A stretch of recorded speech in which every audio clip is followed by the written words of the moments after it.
Nu ar trebui să vadă mare.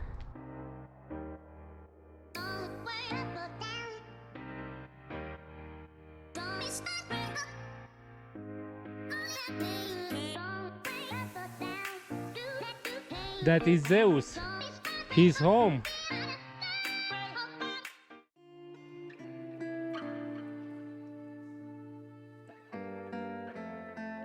Dacă îți dorești o destinație de vacanță unde să poți combina activitățile de plajă cu drumețiile montane, atunci poți alege cu încredere orășelul Litochoro. Acesta se află la aproximativ 100 de kilometri de Salonic, al doilea oraș ca mărime al Greciei. Litochoro este una dintre vechile așezări ale Greciei, situate la poalele muntelui Olimp și foarte aproape de Marea Egee. Din București până aici sunt aproximativ 770 de kilometri, în jur de 10-12 ore de condus. În centrul tradițional al orașului poți să vezi și vechile case în stil macedonean. Nu lipsesc nici magazinele cu suveniruri și produse locale, precum și multe locuri unde te poți opri să iei masa. Te poți plimba pe alei pietruite care duc către piața principală a orașului. Tot aici se află și centrul de informare al Parcului Național Olimp.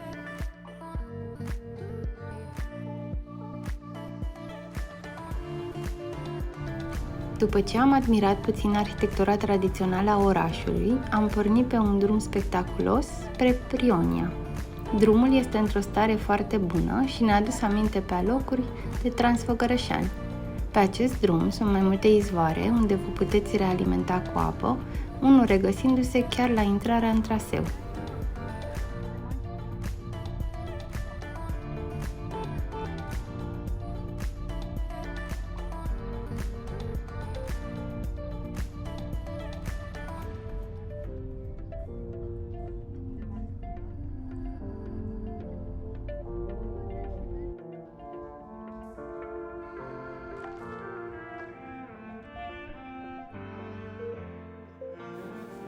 După aproximativ 18 km, ajungem la altitudinea de 1100 de metri, la baza celui mai cunoscut traseu către Mytikas.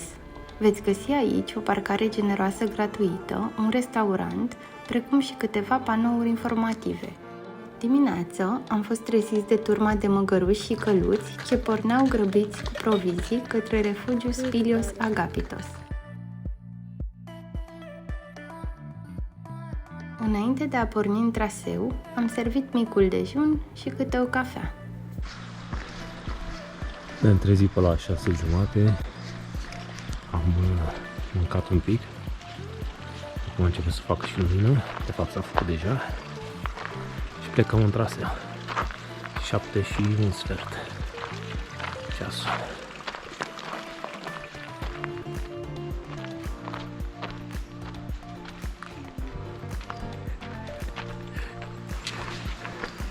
Să vedeți ceva aici. Aici suntem noi. Trebuie să ajungem la ăsta. Urmăm pe scala mai sus aici. Și pe undeva pe aici să fie Mytikas pe lângă. Uite alții, mergem și aici? Am pornit pe urmele măgărușilor pe traseul marcat cu E4 către refugiul Spilios Agapitos, aflat la o altitudine de 2060 de metri. Traseul este în mare parte pe la umbră, prin păduri. Este o urcare susținută, fără pasaje dificile. Sunt foarte multe trasee minunate ce pot fi urmate pe acest munte, situat pe ruta E4. Fiecare dintre acestea merită cu siguranță tot efortul, peisajele aici fiind spectaculoase. Călătoria spre vârf începe în Litochoro, de unde pornește și ruta E4 spre Olimp, sau poți aborda traseul chiar din ultima parcare din Prionia, de unde am început și noi.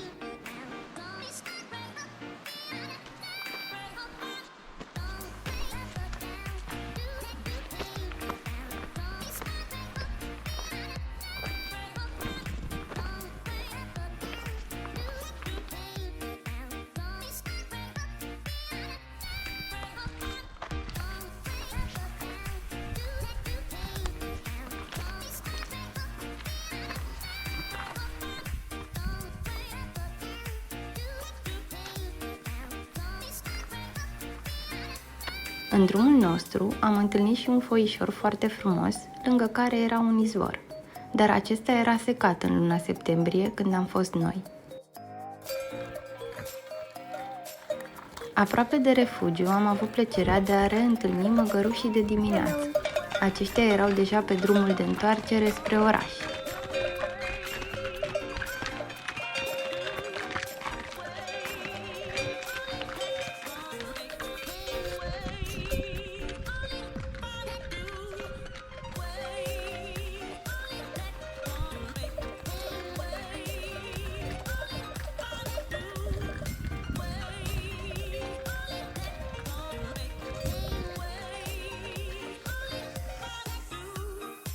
În traseul nostru am avut surpriza să găsim și să culegem frăguțe și smeură.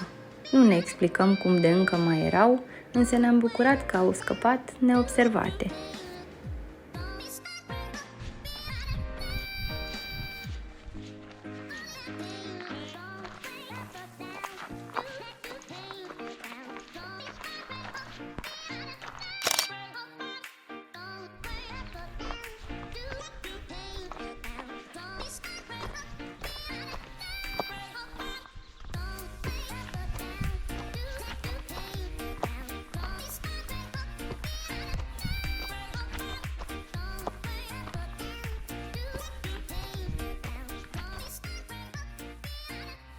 După aproximativ 3 ore, am ajuns la refugiu și izvorul de aici era secat, motiv pentru care am cumpărat o sticlă de 1,5 litri de apă de la magazinul de la cabană, pentru care am plătit 2 euro.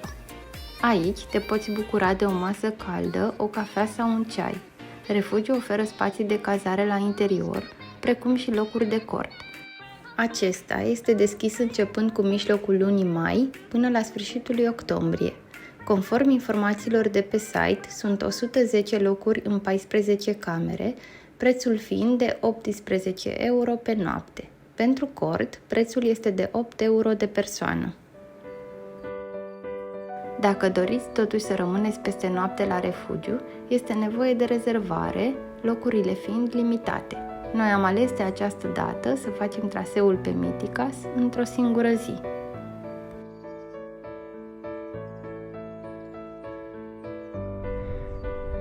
Acolo ar trebui să vadă mare.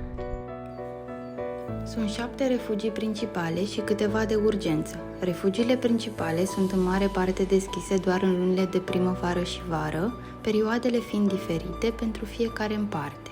Refugiul Spilios Agapitos aparține și este întreținut de Federația Greacă de Alpinism.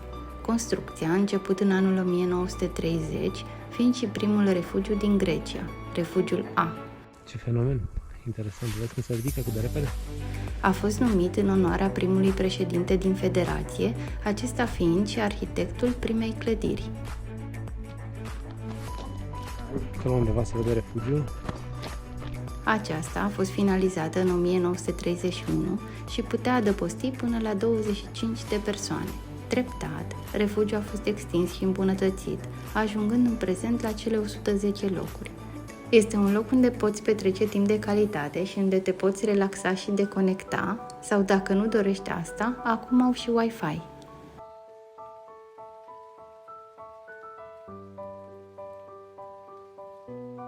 Bucătăria este complet echipată și se pot servi aici micul dejun, prânzul și cina.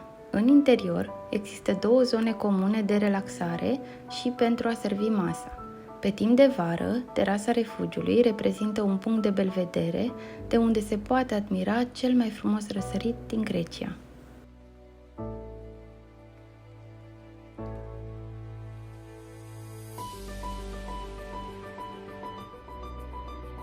Legendele Olimpului și-au numele chiar de la renumitul muntele Olimp din Elada, nume dat Greciei antice. Olimpul era considerat lăcașul zeilor din antichitate, fiind asemuit cerului. Despre muntele Olimp se spunea că este acoperișul lumii, aici fiind și locul unde se hotăra atât soarta zeilor, cât și a muritorilor de rând.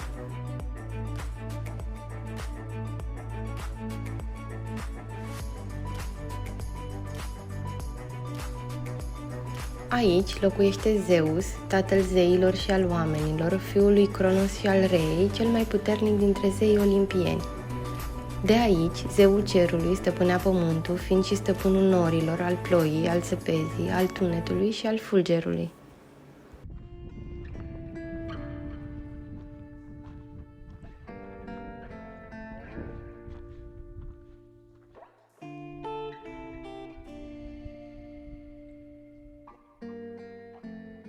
Alți zei importanți care locuiesc aici sunt Atena, Afrodita, Eris, Artemis, Apollo, Ares, Hermes și Dionisos.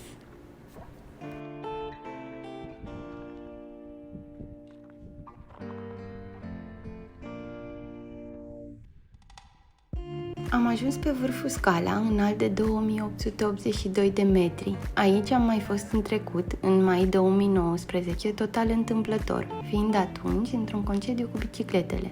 Nu am avut echipament specific, așa că am urcat pe zăpadă în Adidas. Am fost nevoit să ne oprim pe Scala, traseul spre Mythicas fiind acoperit de zăpadă mare. De data aceasta am primit aici și o misiune, și anume de a aduce o piatră cu un mesaj important pe vârful Mythicas. Cineva coborâse de pe vârf și uitase să o lase acolo.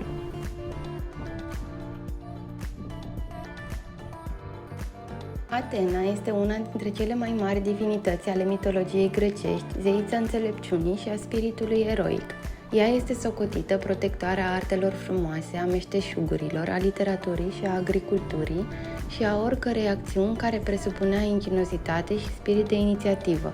Se povestește că la nașterea zeiței s-a așternut o zăpadă de aur ca semn de puritate.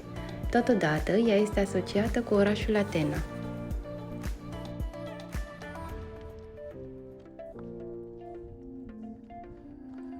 Afrodita, cea mai frumoasă zeiță din Olimp, zeița protectoare a iubirii, a frumuseții și a vieții. Se spune că aceasta a fost născută din spuma mării. Datorită frumuseții ei amețitoare, ea a fost ținta ostilității și geloziei zeițelor olimpiene.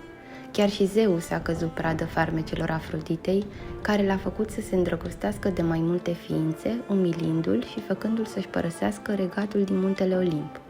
Drept răzbunare, Zeus a făcut-o pe Afrodita să se îndrăgostească de un muritor.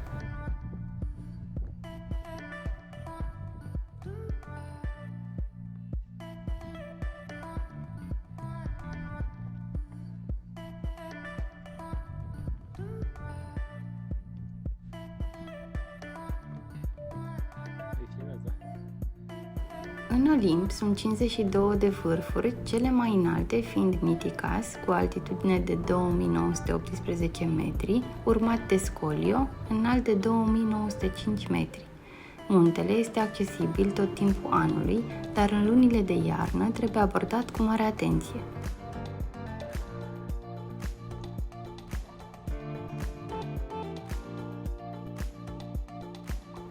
Tot aici locuiește Eris, zeița discordiei. O legendă spune că Eris a aruncat un măr de aur pe care era scris pentru cea mai frumoasă. Văzând mărul, Hera, Atena și Afrodita au vrut să-l ia, fiecare susținând că ea este cea mai frumoasă.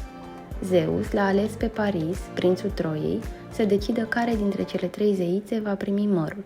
Fiecare dintre zeițe a încercat să-l câștige pe Paris de partea ei. Hera i-a promis putere și bogăție, Artemis i-ar fi adus victorii în războaie, iar Afrodita i-a promis inima Elenei, cea mai frumoasă dintre femei. Dorindu-și mai mult decât orice dragostea Elenei din Troia, Paris i-a oferit mărul Afroditei.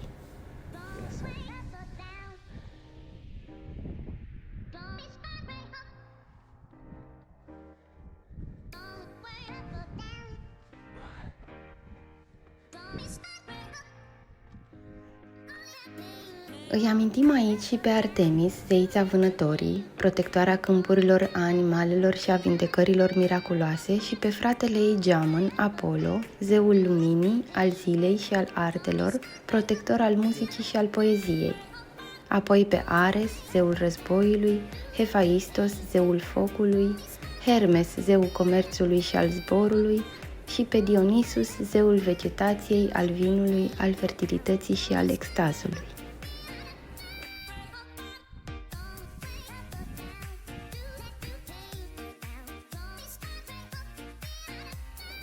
Aceste ființe supranaturale erau adorate și venerate de oamenii antichității. Ei legau de zei fenomene ale naturii și lucruri pe care nu și le puteau explica prin resursele și cunoștințele pe care le aveau atunci, zeii jucând un rol important în viața oamenilor acelor vremuri. Era important ca oamenii să-i știe pe zei mulțumiți pentru a nu le stârni mânia și a nu-și atrage răzbunarea acestora. That is Zeus.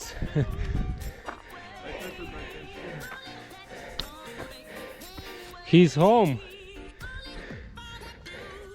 We are not alone.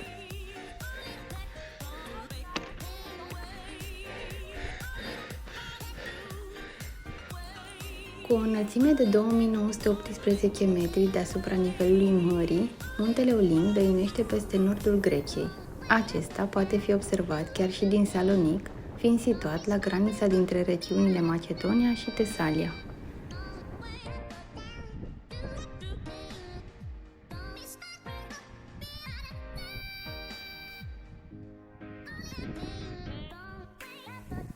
Misiune îndeplinită. Piatra a ajuns cu succes pe vârf. Muntele Olimp este cel mai înalt munte din Grecia, având o altitudine de 2918 metri. În lumea antică, acest munte a fost asociat cu lumea puternică a zeilor, Olimp însemnând cel plin de lumină. În afară de muntele din Grecia, astăzi mai există și alți munți cu același nume, în Cipru cu o altitudine de 1952 de metri, în Utah 2741 de metri, în statul Washington 2430 de metri și chiar în oraș în San Francisco. Olimpul atinge înălțimea de 171 de metri.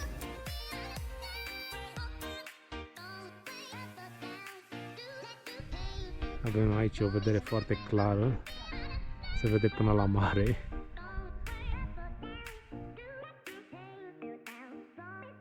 Porțiunea dintre Scala și Mythicas este mai tehnică. Au fost câțiva oameni care au ales să nu o mai parcurgă, urcând doar până pe vârful Scala.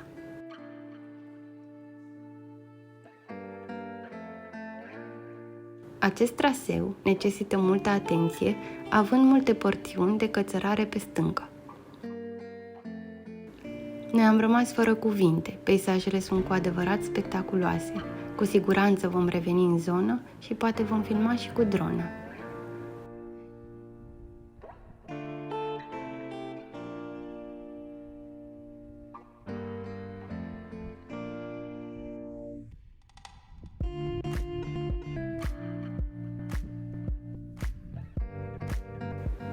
Coborârea de pe Mythicas a fost pe același traseu, trecând din nou pe la Scala și apoi pe la refugiul Spilios Agapitos.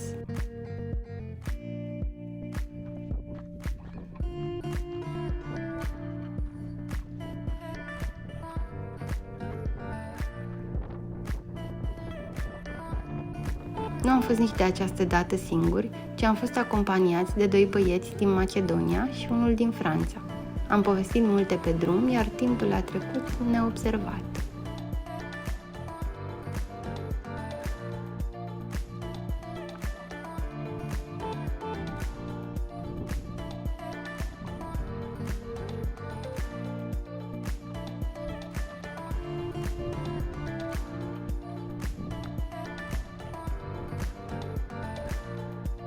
O altă surpriză întâlnită pe traseu au fost căprițele negre, încă o zi perfectă petrecută pe munte.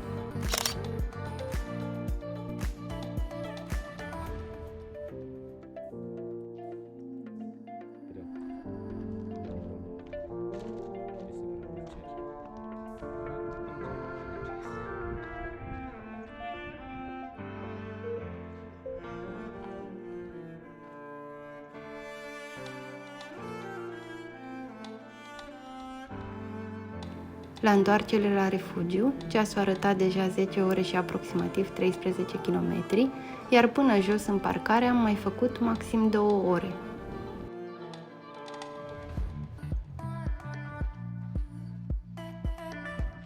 În total, traseul are în jur de 20 de kilometri, iar noi l-am parcurs în aproximativ 12 ore. Run, baby, run! Și farmecul acestei călătorii este că seara o poți încheia cu o bine meritată baie în mare.